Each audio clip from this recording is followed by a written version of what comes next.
Welcome all to this expert talk called Tech for Green at AIT.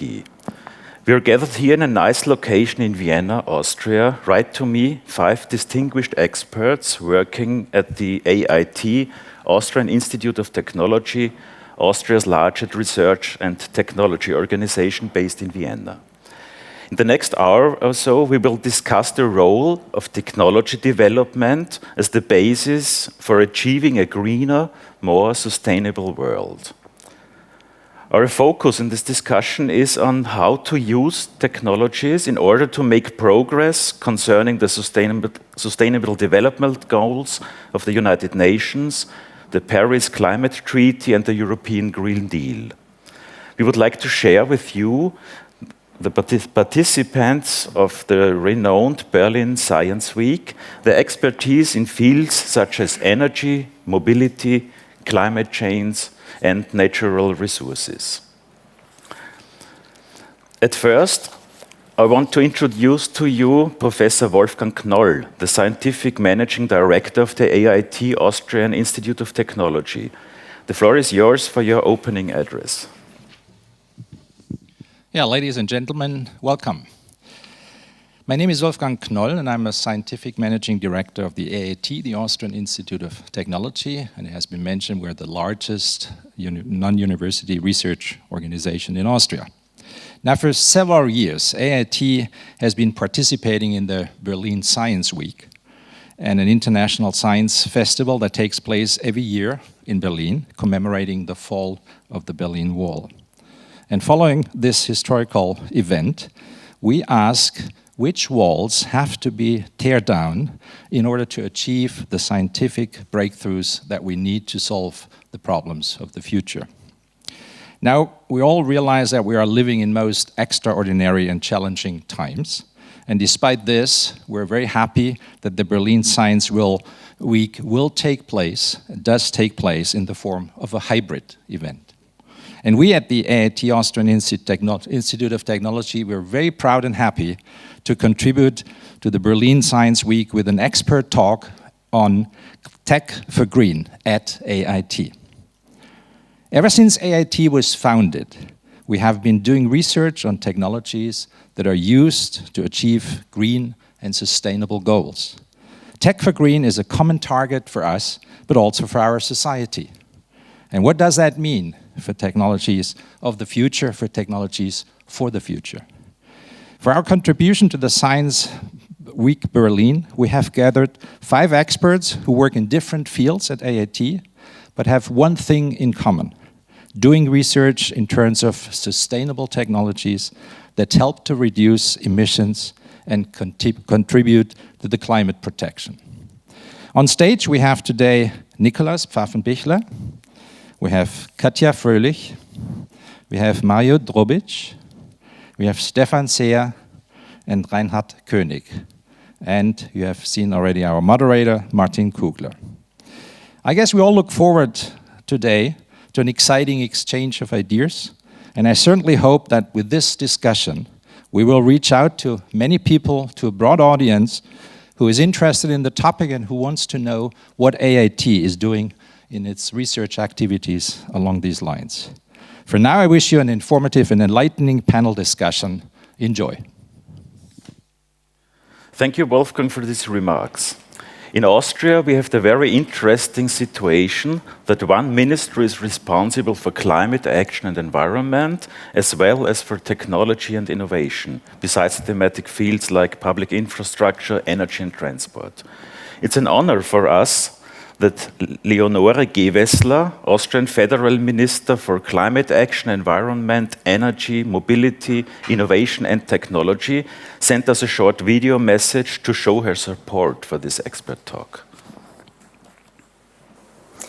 As Federal Minister of Climate Action, I have the advantage that my department covers both climate protection and innovation and technology. It is important, it's crucial, I almost have to say, to understand that we have to move from understanding climate protection as a burden to seeing it as the chance that it is, to seeing it as an opportunity to demonstrate our strength for Austria in particular. This is why I'm particularly pleased as owner representative of the AIT that we have this largest non-university research institution in Austria that covers a wide range of sustainability issues and already now dedicates more than half of its work to climate protection issues. Environmental innovation are a central driver towards a sustainable economy that serves both people and the planet. Environmental innovations are key to reaching our climate and environmental goals, and they are a central pillar in ensuring and strengthening our international competitive position. This is why the Austrian Ministry for Climate Action dedicates another 300 million euro out of the COVID-19 Recovery Fund for research and innovation. I'm very pleased that many of these important questions will be given space in the debate and that internationally renowned experts will be able to exchange views on these progressive issues. I wish you all a fruitful debate. Thanks. The AIT Austrian Institute of Technology is doing research and technology development in cooperation with many other research institutions and especially with the industry in Austria and beyond Austria's borders. The main goal is to strengthen innovation activities and competitiveness of enterprises as well as the business location Austria in general. So let's head directly into our topic, Tech for Green. We have 5 experts working at the AIT here in the room, all from different thematic fields. I kindly ask you now to introduce yourself and to tell us something about your work at AIT, Austrian Institute of Technology. How does your work contribute to our topic, Tech for Green? We start with Nikolaus Pfaffenbichler, who is an expert in using microorganisms to strengthen plants. Please. Yeah, thank you for this invitation. I'm a research engineer at the AIT. And we are working with microbes and plants and the symbiosis of these two. And we are discovering the huge potential of these microbes, helping plants in difficult situations, like desiccation or pathogen pressure. And a very special topic we are also working on is the delivery technologies, so how to bring these beneficial microbes directly to the plant. This is mainly my research focus. And yeah. How do you bring the microbes into the plants? Could you tell us something about that? Yeah, we developed 2 technologies. The first technology is by spraying the flower of the plant with the microbes. So you have the flower, you spray the microbes. The microbes are growing through the flower directly into the developing seed. So the microbes are then held by the seed is planted, and the microbes are colonizing the plant. You have to imagine, for example, humans are colonized by microbes. It's very important for us. It's important for our overall well-being. It's for the digestion system. And plants have the same. So they are also colonized. They have a microbiome. And this microbiome is important, as I said, for the pathogen defense, for example, or nitrogen fixation, so fertilizer, a nutrient support for the plant. And therefore, we try to bring these microbes to the plant and inside the plant, because when the microbes are inside the plant, they are there where they should do their benefit. And the second technology we invented is a mechanical technology. So the first is by the flower, and the second is we take the seed, we cut it open by a saw blade, and we introduce the microbes directly into the interior of the seed. The seed is sealed off, and then the seeds go to the field, and the microbes can grow from the first second on with the plant and help the plant. The problem here is the throughput, and you need a lot of seeds per hectare, and this is a challenge, but we will solve it. Mm-hmm. And are these technologies still in the stage of research, or can you use in the practice? It's research at the moment. Because of the interaction between microbes and plants. There are a lot of microbes, thousands of possible candidates. And we have demonstrators, so we have prototypes to do research in the greenhouse on a small field. scale tests, but to enter the market, we need another step to do. Okay. Thanks a lot. Now I'd like to hand over to Katja Fröhlich, who is developing the batteries of the future. But before you start, we have a short video tour through your battery lab, material lab. Please.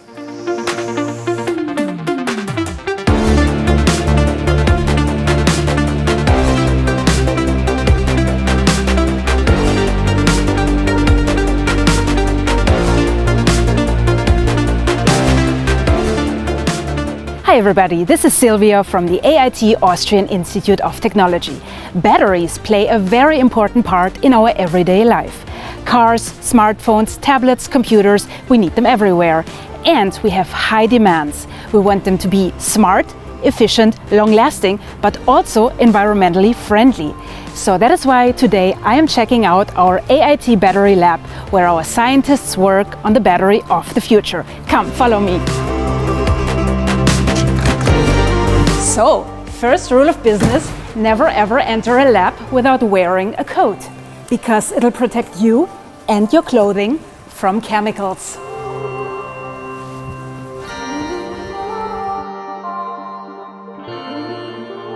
Hey Marcus. Hi Sylvia. How's it going? Yeah, I'm well, always good to see you. So we're here at the AIT Battery Lab and you're heading the battery team. So what is it that you guys are doing here all day? Well, you're in a chemistry lab right now, so what we do is we actually develop new materials for battery solutions, and we're also trying to improve existing ones just to make, the batteries we have last longer, be more efficient, and of course, be more cost effective. Something that I've always wondered, I recently heard the term battery of the future. What is a future battery and when can we expect that? Well, there are actually a lot of future batteries out there, so there are various technologies out there. What we're trying to do here is to improve existing lithium-ion batteries, which are currently in the market. So you have one in your pocket, and we have one in our cars if we're driving already an e-car. And of course, they still need improvement. They need to go longer. They obviously need to be cheaper so everybody can afford it.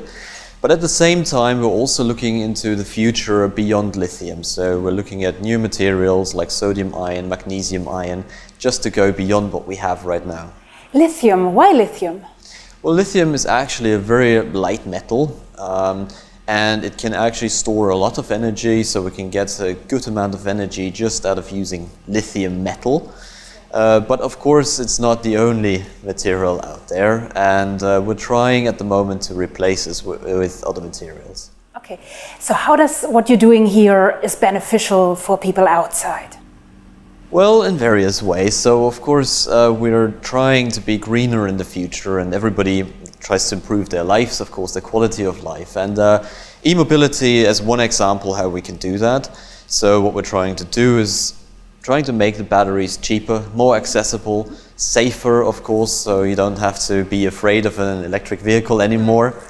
And of course, you want to drive further with it, so we need to make it last longer as well. So something that we're all occupied with is green tech, is sustainability, is climate protection. So how are you guys making a contribution to all of that? So what we're trying to do, of course, is to reduce CO2 and other emissions. And one way in transportation to do that is to go from fuel-based transportation to e-mobility. And e-mobility is, of course, a big topic. And what we need for it, amongst other things, are efficient batteries to bring us from A to B. So at the moment, you're used to driving your car and refueling it, and you drive your 400, 500, 600, 700 kilometers or a lot more.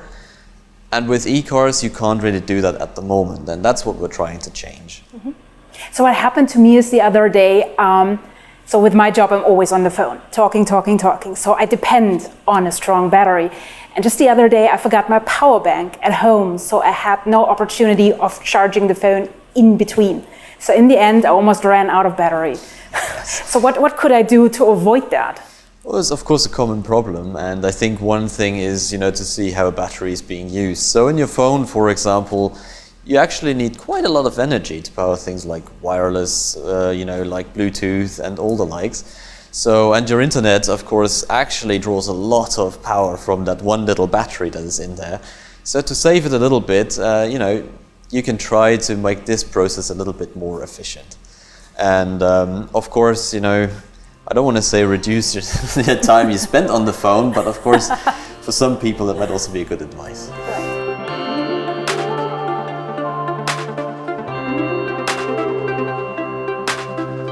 So Marcus, I've always wondered, what qualifications do you have to have in order to become a battery researcher? Well, actually, we need a multitude of people, so with a multitude of backgrounds. So we've got chemists, we've got physicists like myself, you've got engineers, we've got, of course, also technicians, electrical engineers. So we really need a lot of disciplines just to really develop a new battery of the future. And that's particularly true for research, but also for the actual industry. Okay. What we're looking at here are so-called coin cells. And I touch one if I may. I wonder, what is that? Is that a future battery, like one I have in my phone? Well, it may be, you know, part of your new battery phone. What this is a coin cell. That's where we do the new sort of materials research. It means if we made a new material, we of course need to test it. So we need to see whether the material can do what it's supposed to do and how good it is. And that's always a starting point, and that's the kind of standard you have in the research world. And that, of course, then we need to evaluate whether this material needs to be further developed or if it's promising enough to go on the next step. Okay. So I suppose you work a lot with the industry outside. What do you do for the industry? Correct. So actually what we do is we make sure that we always have industry in most of our projects, because firstly we need to make sure that what we develop is actually relevant to them. And it's quite important to also know what the state of the art is. And you get that, of course, from the academic world, but you also get that from the industrial world, because both views are quite important to really deliver the new solutions for the future. And of course, what you've seen here, so this battery is, of course, maybe the new material of the future, but it won't power your car or your phone. So what you need is something that's a little bit larger than this. So what industry actually needs is a scaled up version of this to make sure it's actually ready for production. And that's what we help with as well, by looking exactly at the processes needed to make a battery in a pouch cell format, for example, a popular format for cars or for phones. What is a pouch cell? Well, a pouch cell looks a little bit like this. So actually what you have is here, you have a multitude of layers in there of, you know, electrodes, cathodes and anodes, so-called, and you can actually make that larger and bigger to basically get more energy in there. And that's one of the formats that are used in industry. So something like this, of course a little bit bigger, is actually used in some of the electric vehicles and may well be used in the phone you're carrying right now. All right. So at AIT we are moving into different worlds. We want to be scientifically excellent, but we also want to be a reliable partner for the industry. How do you, in your everyday work life, combine these two worlds with one another? Well, bridging that gap between those two worlds is actually quite challenging, but that's exactly what we're here for. So in most of the projects we work with both academia and industry together, and we're trying to bring those two worlds together. And that's basically our task in most of the projects we have. And at the same time, when we go to conferences, exhibitions, we're trying, you know, to draw both of these worlds also to us and get them to talk to each other, because that is actually quite important to bring the new future battery solutions into the market.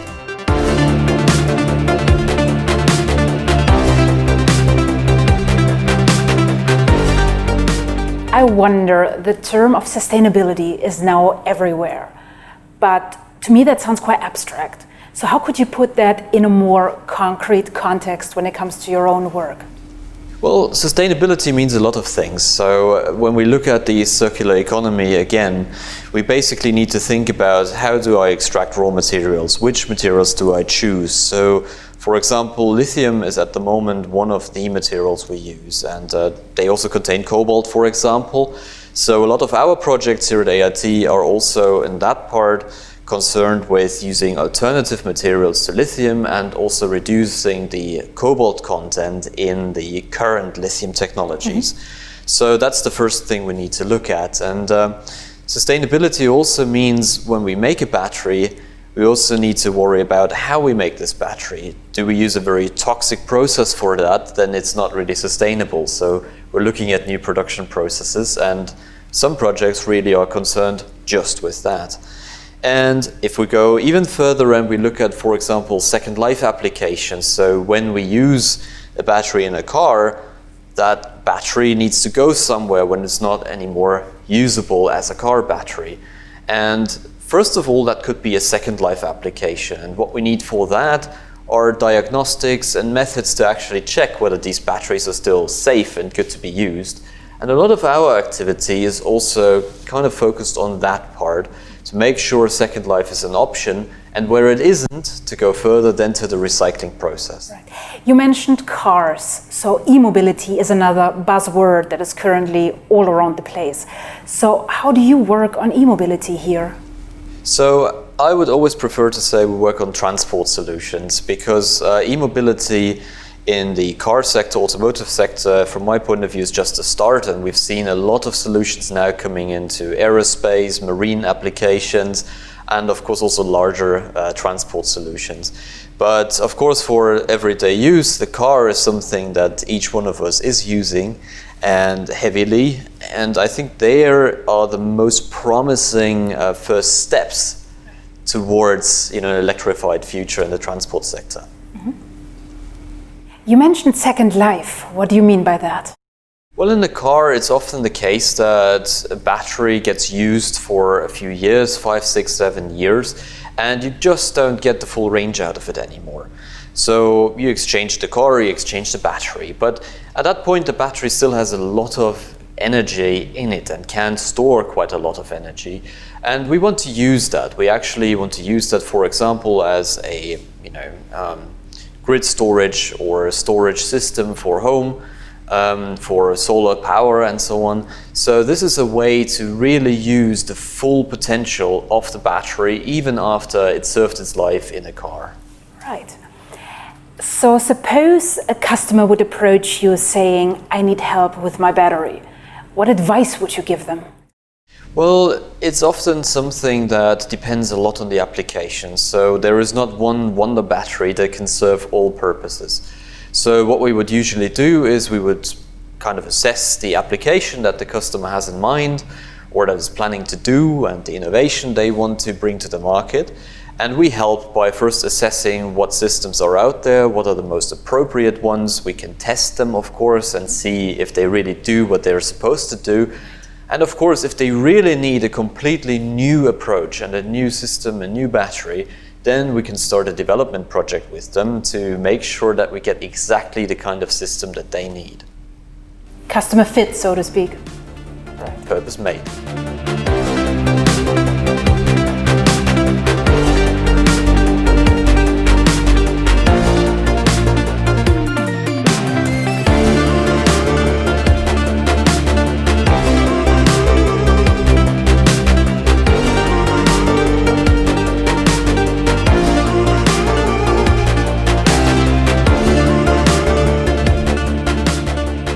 So according to your perspective, what is the next big step in the battery industry? So I think over the next few years we'll see a couple of incremental steps and improvements in current lithium-ion technology. But I think the next big step will be all solid-state technology. So all solid-state means we replace the liquid flammable electrolyte that is in current batteries with a solid one, and that will make them safer and allow us to put more energy in the same kind of space and weight. That will be a very, very big step for future battery applications. Right. And beyond that, I think we're really talking the next 15 to 20 years when we're trying to replace lithium ions with other ions, such as magnesium, for example, that will then also have the same challenges. And that's why all solid-state technology will help us not just with lithium ion, but also with the future generation of ion batteries. So why is magnesium better than lithium? Magnesium is one of the potential materials to replace lithium. It has more than one electron that it can store, so it can store more energy per atom. And more importantly, we talked about sustainability. Magnesium is quite abundant, so there's a lot of it in the world, and we can get to it a lot easier than we can get to lithium, for example.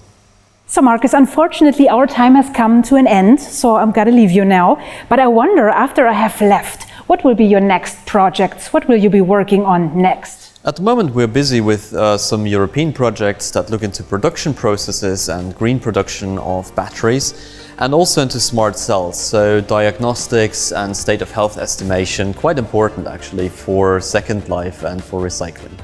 Well, thank you so much for having me. All the best with your endeavors, and I see you soon. Bye-bye. See you, bye.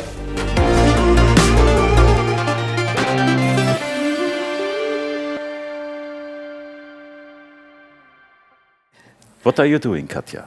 I'm doing battery materials research in the battery group in the competence unit electric drive technologies. That means our focus is on the electrification of the automotive sector.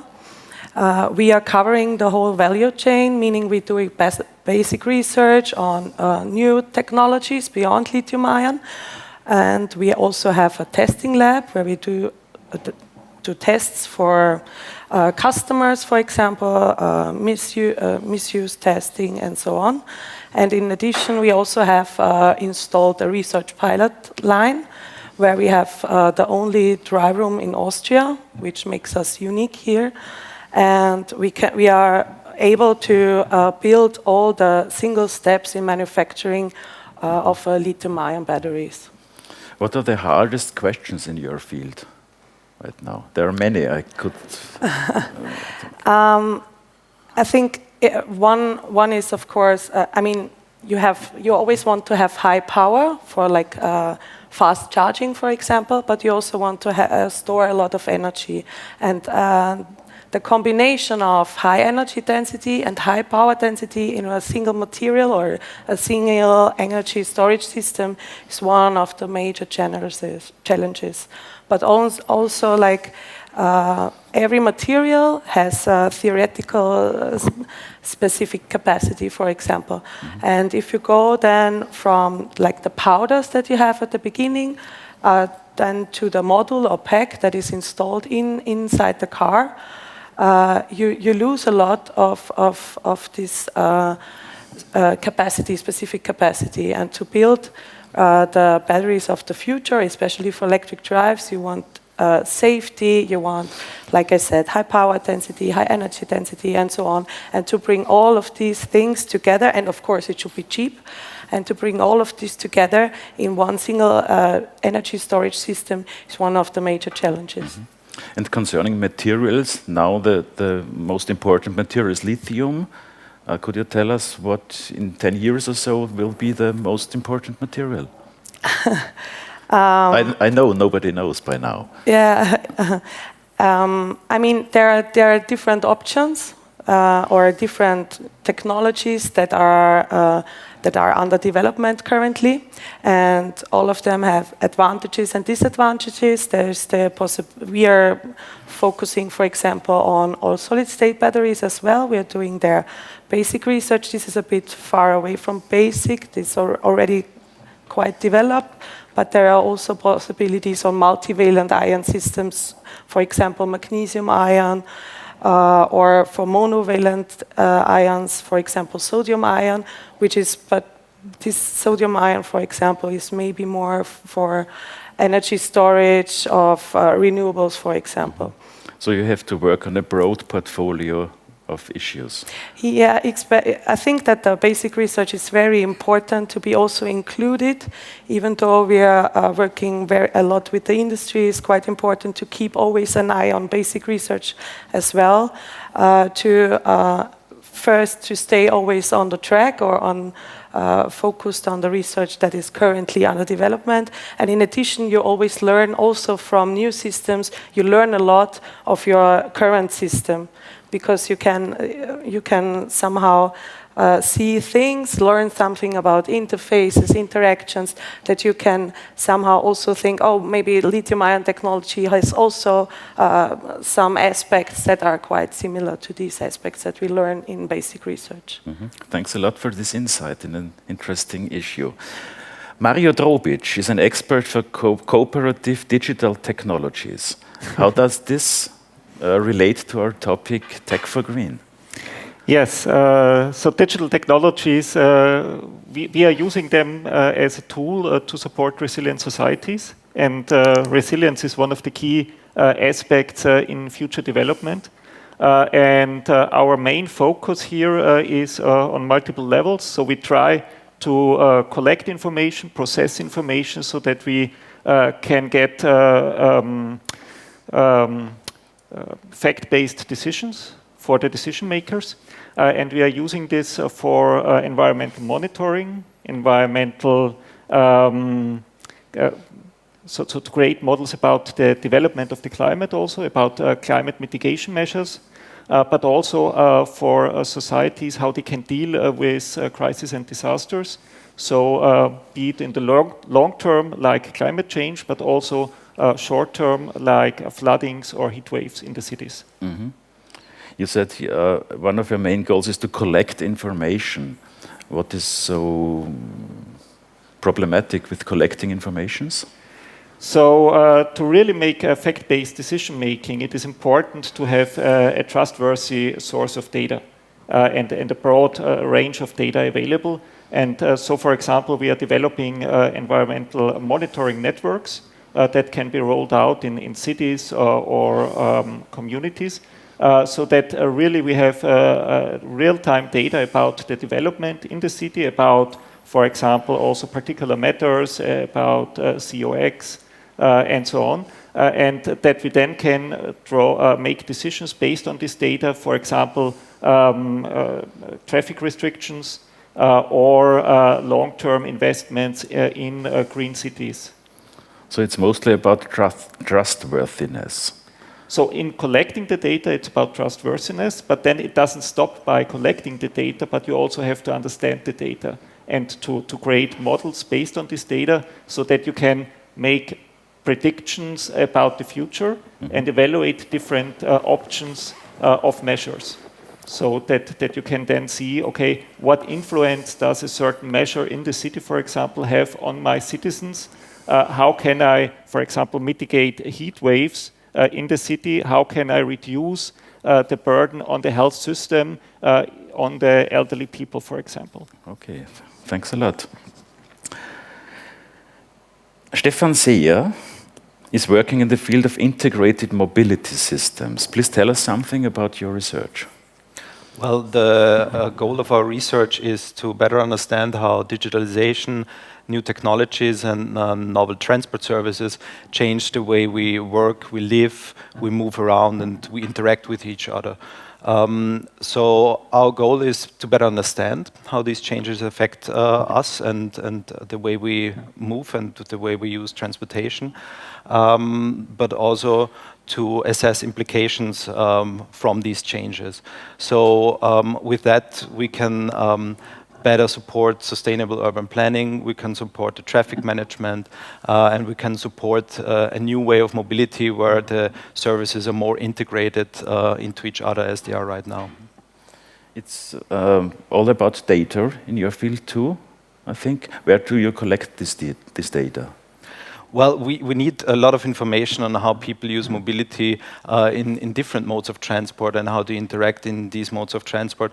So data is key. Most important is to extract the information out of the data that is relevant for us. And we need data in different aspects. We need very granular data in situations where mobility is very detailed in terms of the interactions. This is places where people walk, where they use infrastructure such as train stations or airports. So this is where we need to better understand how they interact with each other, how they move as an individual but also in the crowd. So this is where we collect data using different sensor technologies that can give us this type of movement trajectories. On a different level, we need to understand how people choose different modes of transport. So this is a different set of data that we collect and also analysis that we would perform on that type of data to understand the mode choice of people, the route choice of people in a certain mobility system. Mm-hmm. And I could suggest that it's a problem not to collide with privacy aspects or so. Well, absolutely. There are laws and regulations in place that we always apply to. This is very important. But in principle, it's also not a big problem in a way to do our research, since we are mostly interested in how individuals move, not in the individual itself. And we're also interested in how individuals in the aggregate move. So this data can be fairly simple and anonymized in the beginning, and then our research can work with that type of data. Okay, thanks a lot. Our fifth panelist in this expert talk is Reinhard König, one of AIT's few principal scientists who is exploring new digital methods for designing smart cities. To get an impression of his field, we have another short video tour through his lab, the City Intelligence Lab at AIT Austrian Institute of Technology.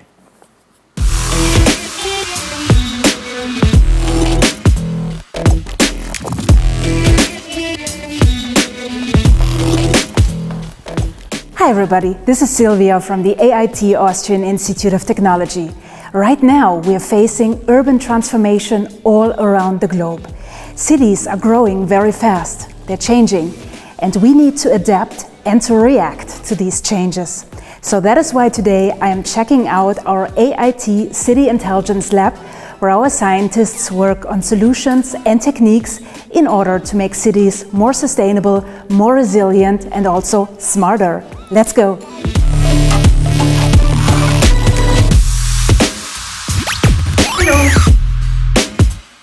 Well, hello, you guys. Hello. So we're here at AIT City Intelligence Lab. What is it that you're doing here? We can think of the lab as an incubator for research and technology. And we believe that by bringing cutting-edge research and technology such as artificial intelligence, machine learning, or augmented reality, we can change the way we design cities and make them more resilient, sustainable, and livable. And in what way is what you're doing here different from traditional ways of city planning? I can say we're not really changing the way we're designing cities. We're just changing the level of information and the speed of information that's available to designers. To give you an example, if you were to create a design for a certain city, you'd have to analyze that design and understand its performance in terms of the climate, the wind, the thermal comfort, the pedestrian movement, the traffic, and all of these aspects. What we're trying to do here is integrate these analyses in a real-time and interactive digital planning workflow. Normally, in a traditional planning exercise, you'd have to run these through different experts and run different software analysis. What we're trying to do here with the help of machine learning and big data is we can integrate these analyses in an interactive way and allow the designer to understand the impact of its decision instantly when they're designing.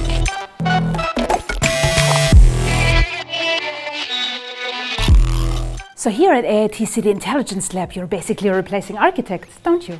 Not at all. We're just trying to empower them by giving them the opportunity to design in a more informed way. We're just giving them enough feedback about their design so that they can make informed decisions. To give you another example, one of the tools we've developed here at the lab is this wind comfort assessment tool. This allows the designer to instantly understand the wind conditions on the site they're designing on the ground.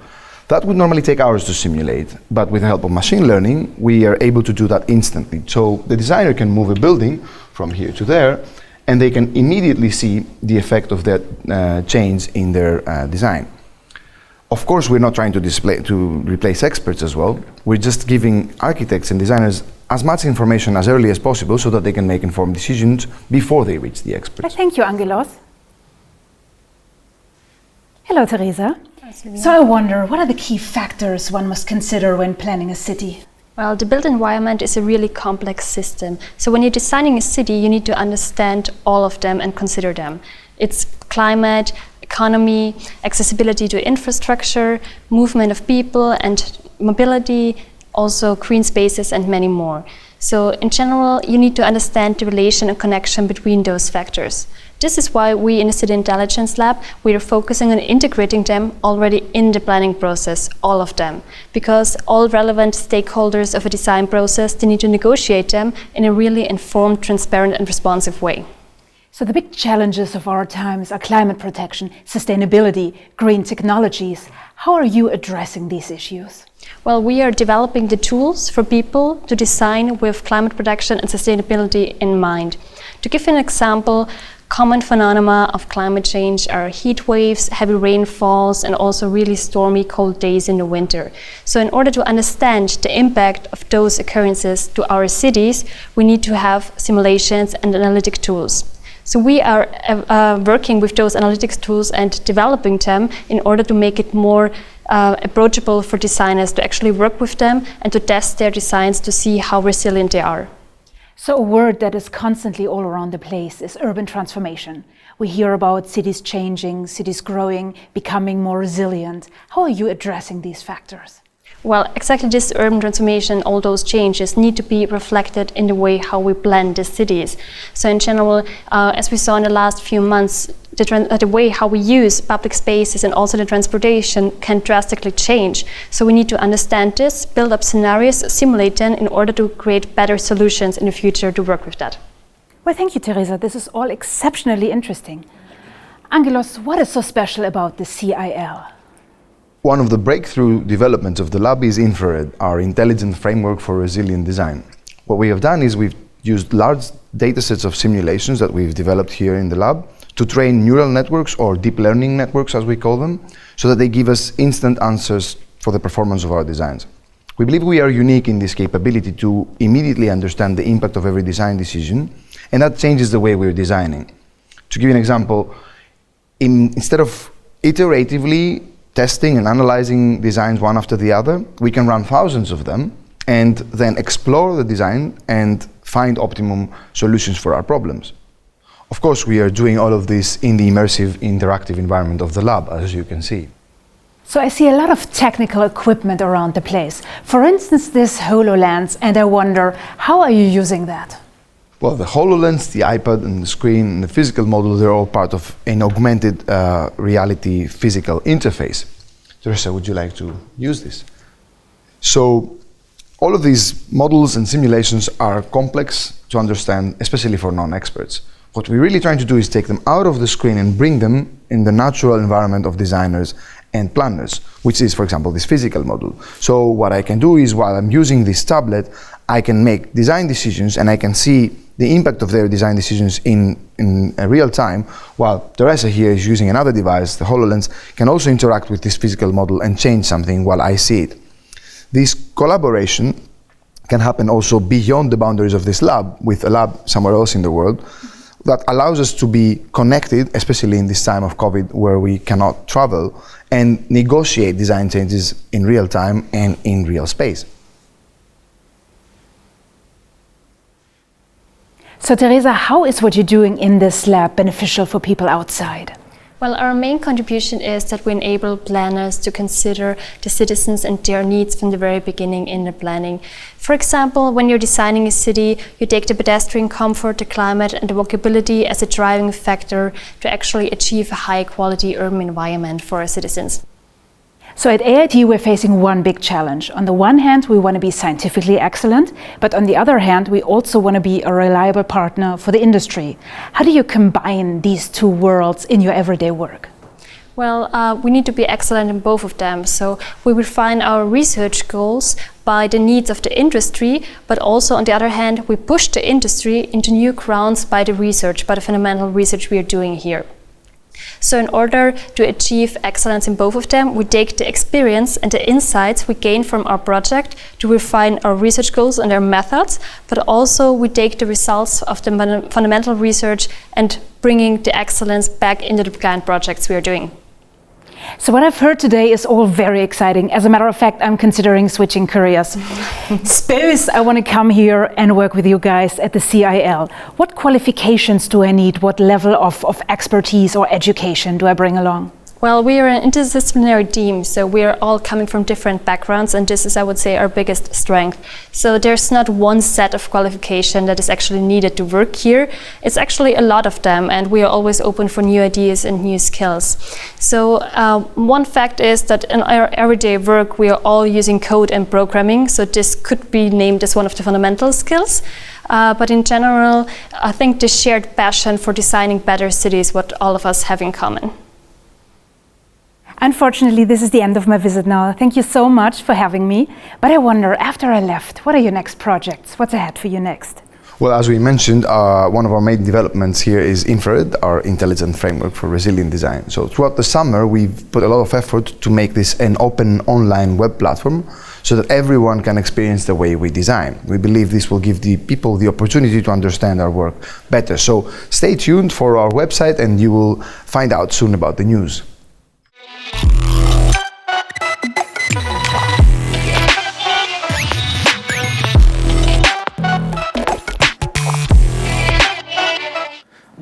So, Reinhard König, what are you doing in this fabulous lab?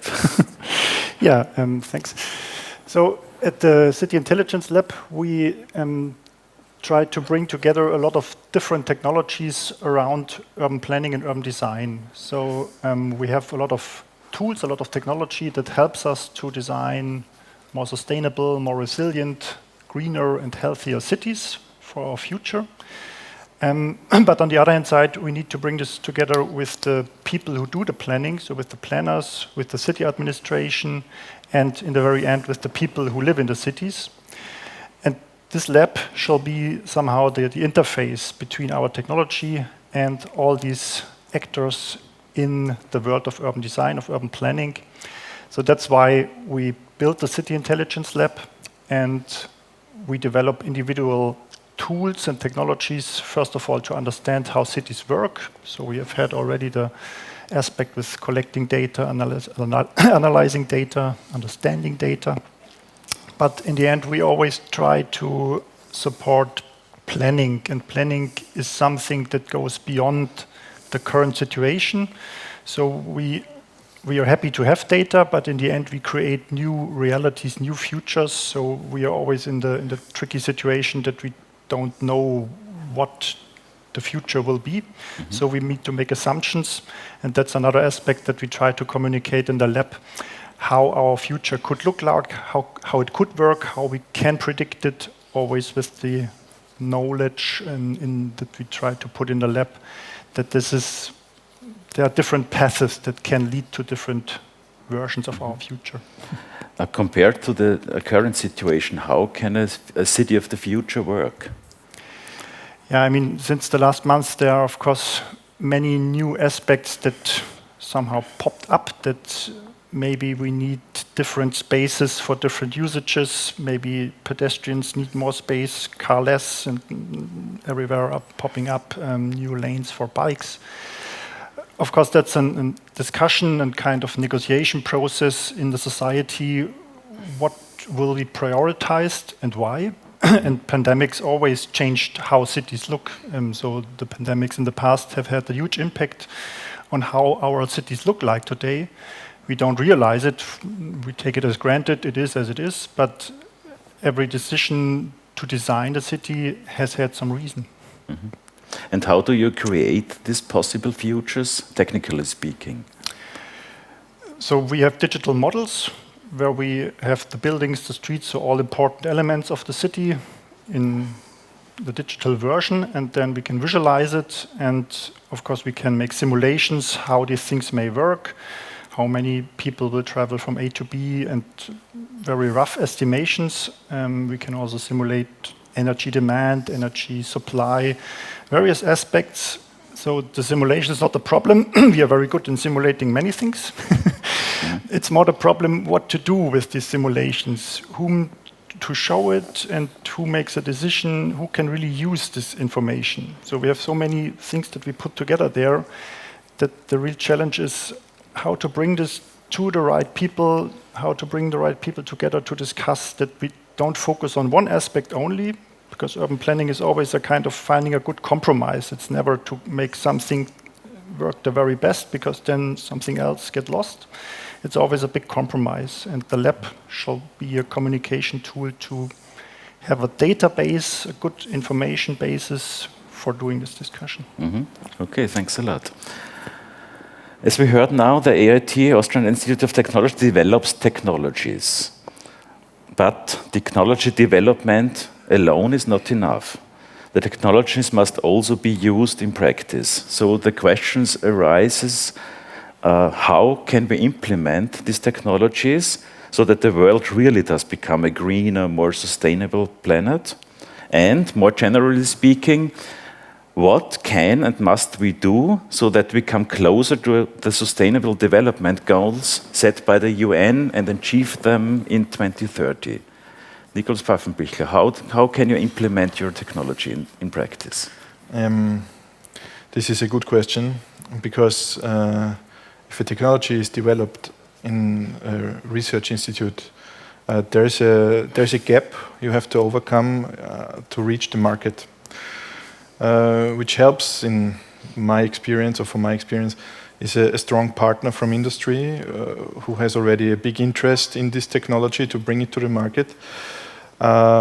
Because for us, for example, we are developing a technology, we reach a certain TRL level, but it's not ready to use in the end. And you have to fill this let's say, we reach TRL 6 and we need another 3 grades to bring it to the market, and you need a lot of money to do this. For us, for example, it's an upgrade process. We need to reach an industrial prototype with our technology, and there are several ways you can go. For example, as I said, the strong partner, which develops it further with you and the institute. You can sell a technology, or you can also try to found a startup and do these missing steps in this direction or via this direction. Okay. Katja, Fröhlich, how's the situation in your field? Actually, the energy storage system consists of many parts. So you have not only the active materials of the cathodes and anodes, you have also the organic solvents, the electrolyte, the housing, the taps, and so on and so on. And there is already we already help industry in Austria, for example, which produce one of these parts and help them understanding how they work really then in the energy storage system.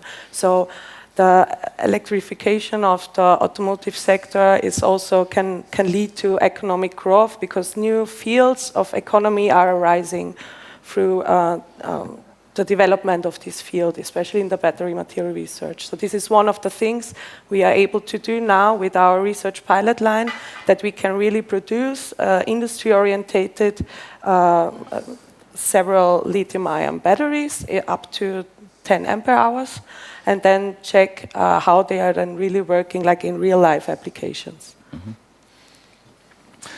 Mario Drobics, your networks of sensors, and so how can you implement this? And are there sensor networks, state-of-the-art, implemented already in the practice? Yes, so we are closely cooperating on the one hand side with industry, especially regarding, for example, sensor technologies. That's nothing that we develop at AIT, but we cooperate here with industry to provide this type of sensors.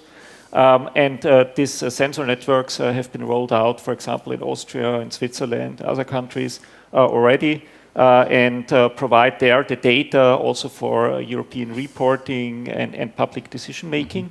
And that also is the link to the second cooperation partner that we strongly need, and these are the public institutions. So for us, the public institutions on the one hand side are the key to really implement then this technology and bring it to use, because they also have to make the decisions later on regulation measures, on public planning, whatsoever. But on the other hand side, they also know best what their needs are in terms of information, understanding that they need to really be able to make these decisions. Mm-hmm. Stefan, Seer, I would think that the public institutions are for you key too as a partner. Well, absolutely. We have different stakeholders that were collaborating intensively already for the past years to help them in the decision making when it comes to mobility systems, even beyond Austria. So, for instance, we were involved in the bus rapid transport system design in Yangon in Myanmar. We helped to work on a multimodal transport hub in Tbilisi in Georgia. So there are lots of different projects where we can support with our solutions in the field of modeling and simulating mobility behavior and provide decision support. but that also is something important in different fields related to mobility. For instance, in the sector of tourism, we have a long relationship now with Schönbrunn Palace in Vienna. As probably most of us are aware, this is a very important tourist attraction in Vienna, attracting tourists from all over the world. So with our solution, we can help them to better plan how to manage the tourist flows within the palace, which is also relevant when there are times when you need to keep an eye on distance and how to manage big crowds. And in a similar way, we started a collaboration now with the city of Salzburg to better understand how tourist flows are distributing in the city and to get an empirical data set for new planning methods in that respect. Okay. In urban development, I think the situation is like similar to that.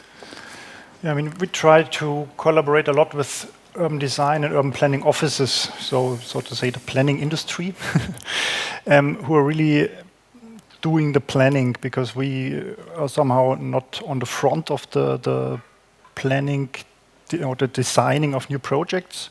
So we try to support them with new tools and with new methods to use really data and simulations and so generative tools for their projects. But of course also with the administration, somehow to support them to find new ways to figure out collaborations on another level with, for example, investors. If the city want to do something with an investor, it's again a kind of a negotiation process. And it's good if the city has a lot of options that they can produce very quickly, where they know what they can somehow offer, but what they want to get for it. So that's another level where we try to collaborate and bring our tools to reality. Mm-hmm. And what is your impression? Are the partners in the practice eager or open, at least open, to implement new technologies you develop? Is it hard? I mean, you need to search them because, of course, there are, as always, there is the mainstream of people who want to do business as they already do it successfully. But of course, there are always offices and cities who want to do more and try new things because they're aware of the problems and they are aware they need new tools and approaches, and you need to find these people and these institutions. Mm-hmm. And yeah, it's never easy, but it works. Okay. Question to the other panelists: are the people, society, are they open for new technologies which are contributing to a greener development? Sorry. It's a cultural question, I think. Okay. Some are more, some are not. I mean, in general, yes, I think new things are always interesting for the society. So I think one has to take the first step and then the others are following. Okay. You're nodding. And this is also one line that we are working on, how to involve citizens in the handling of a crisis. And there we have seen that it is very important to have quite simple, so a low barrier to access these tools.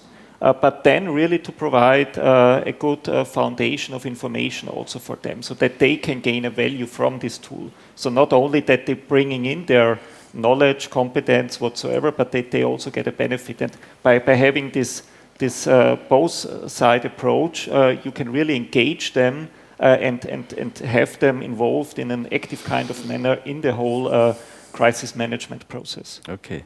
Nikolaus? I'm working in the agricultural field, and the circumstances are getting harder due to climate change, due to the ban of certain substances. And we have the feeling that there is a, let's say, the agricultural sector is known as a very conservative sector, but with these changes we have the feeling that they get more open now, and it's more easy to implement new technologies to solve certain problems. So this seems to be good now. Okay, Stefan? Well, I would say transportation is something that we can relate very much, not only as experts, but every one of us need some form of transportation. So quite naturally, there is an interest in that topic from a broad audience. But I would also underline what Mario said before. We see that there is tremendous potential in the direction of co-creation, of participation of citizens, to first involve them, but also to create higher commitment to several strategies and measures that we need to take in the field of transportation and mobility systems. Because as we all know, there is huge potential in making it more efficient and designing it more sustainable in a way to work towards climate goals. Thanks a lot. Let's try to look a bit in the future. What do you think your area of expertise, how will it develop, and what are the medium-term goals of your research? Nikolaus Pfaffenbichler. Yeah, we need a change in the near future because, as I said, the ban of certain chemical insecticides or whatever will drive the agricultural conventional system in a different direction. And this has to be done, or this will happen pretty soon, because, for example, in Austria, for sugar beet has a huge problem at the moment because of a beetle. And this beetle was controlled via a chemical substance. This substance is forbidden now. And this almost zeroed the sugar beet production. And this is just an example for many field fruits in the future. And therefore, there must be, or there will be, a fast change or implementation of new technologies in this sector. I'm pretty sure. Okay. So let's say 5 years, 10 years, where we have new technologies or new ways of thinking in the agricultural sector. Okay, Katja? We are heading, especially for the cathode materials, we are heading to nickel-rich and cobalt-free cathode materials nowadays. So there is many research in reducing in these layered oxide cathode materials to reducing the cobalt content, which is a critical raw material. And I think that this is one of the medium-term goals that we will be able to reach soon, to get rid totally of the cobalt content, and also to head through the theoretical limitations of the materials themselves. And also now we see many projects now in the European Union regarding the manufacturing, which was not like that like the last years, but it's now really, there is a really trend and focus that also the manufacturing is really done in Europe, and there is a lot of research going on in Europe regarding the production of the technologies. Okay. Mario, what are the big trends in your field? Yes, so in environmental monitoring, we are seeing a dramatic change based on the remote sensing, so satellite-based data generation. Currently, we have Sentinel-5P, which produces 1 image per day, also including the environmental gases concentrations, for example, on a quite broad grid. But with the next generation of satellites, we will have those images on an hourly basis, so we can have much more actual information about the ground situation, even in remote areas.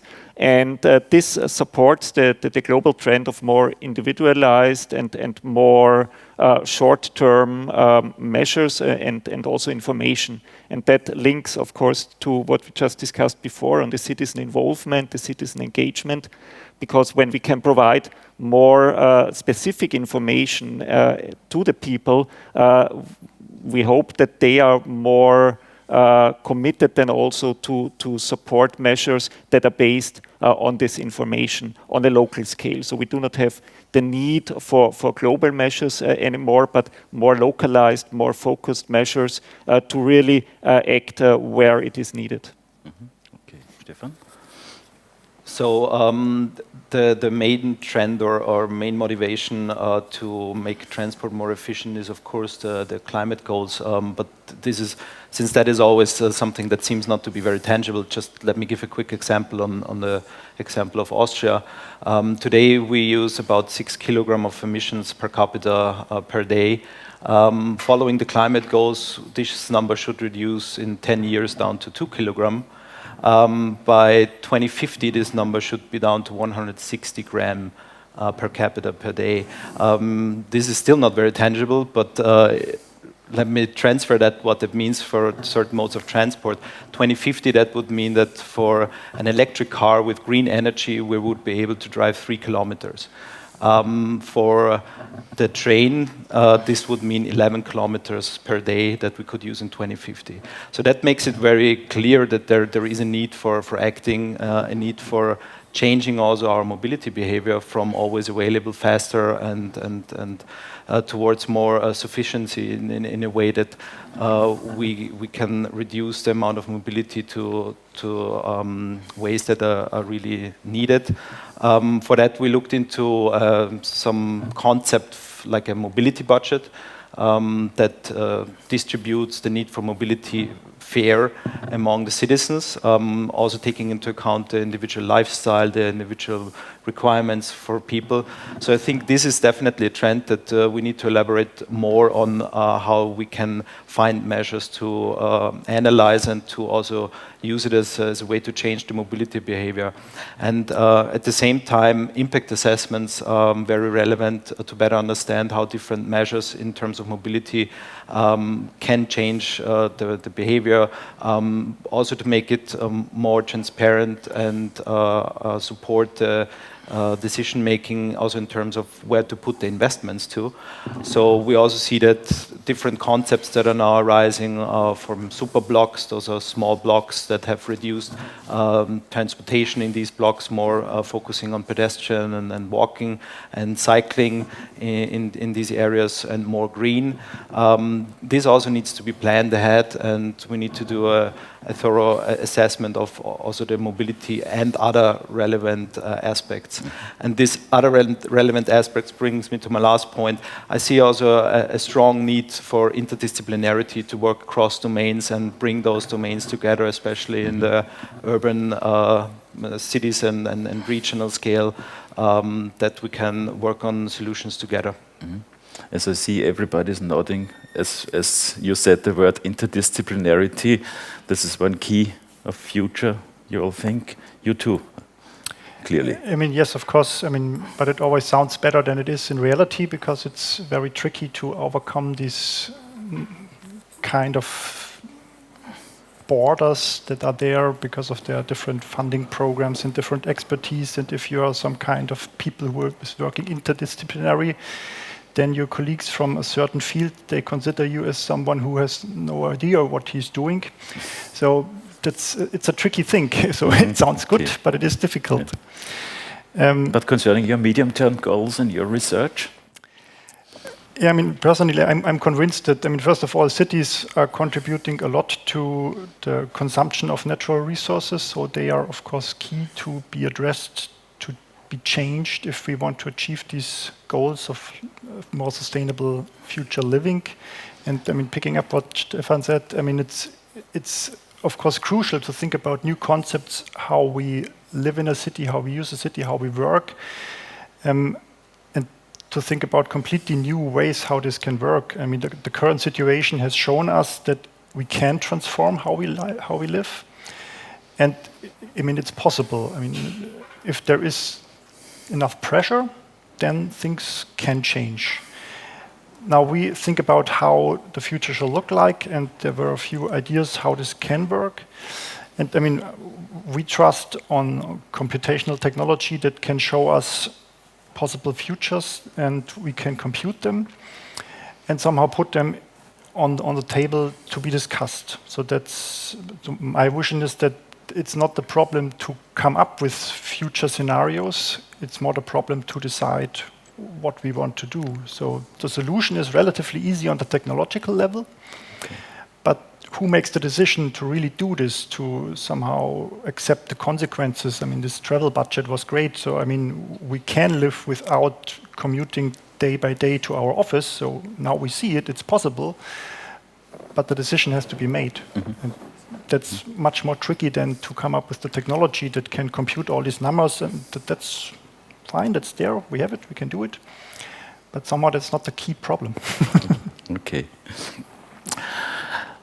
I would have a small last question or expert talk. As a tiny virus is currently dominating our life, do you think that the corona pandemic will change the impact of your research in society?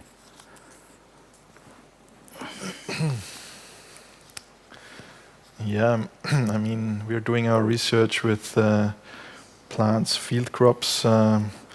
I don't think that the pandemic will influence the technical point of view. So the planting and the harvesting, it will be the same. But maybe kind of a social point of view, the consumption of these goods and maybe in this kind of way, but the technical, I don't think so. Okay, Katja?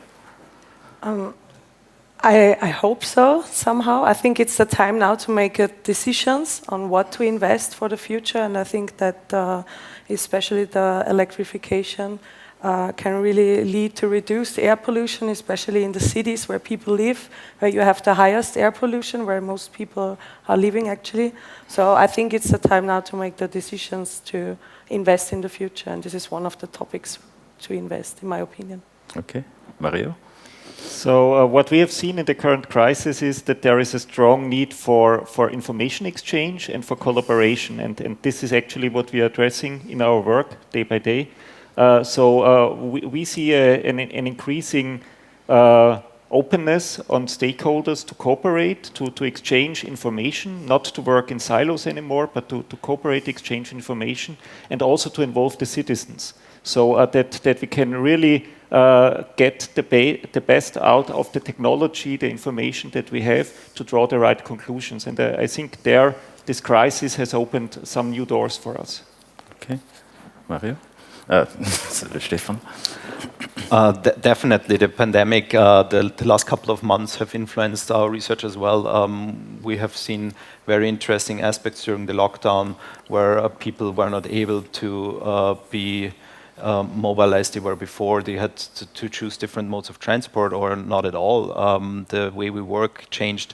So this is also tremendous potential opportunities that we can see for changing our future mobility behavior. So that is on the one hand very exciting to work with in the future. But what we also see is, of course, we are still in a situation where we need to think about distance between people, physical distance, I would merely say, because socially we can also find other ways to interact with each other. So this is something where in our research we also think about how can we support the fact that people have to keep a distance in order to stay safe, but also on a broader scale, how can we make our cities more resilient for future situations like that? Reinhard? Yeah, I think as already mentioned, I mean, I think that the people are forced now to think about how they can reorganize their life. I mean, it starts with how you use your own flat. If you are forced to work at home, so you do it on the kitchen table, and beside of you there's sitting your kid, and you have to do homework and your work. And there is no spatial solution for this kind of situation. So now people are struggling with being put together as a family in the flat and have to do what they have done in a different spatial arrangement than before. So there is obviously a need of rethinking this situation, how we live even in our flat. But I mean, concerning technology, currently I've often thought about a PhD of mine that he developed an app who supported people to come up with so-called parklets, means an app that helps you to transform the parking place in front of your house into something else, a kind of recreation area. In Vienna, that's already allowed. You just need to use his tool, press a button, and then you send the the request to the city, and if you're lucky, you get 2 weeks later a letter that you're allowed to do this. And now, even in Munich, maybe they look to Vienna and they've seen that they can somehow solve the problem with being put together in the restaurant. It's not a good idea, so we need more space. And now they created these Shani gardens also in Munich. So this was impossible a year ago.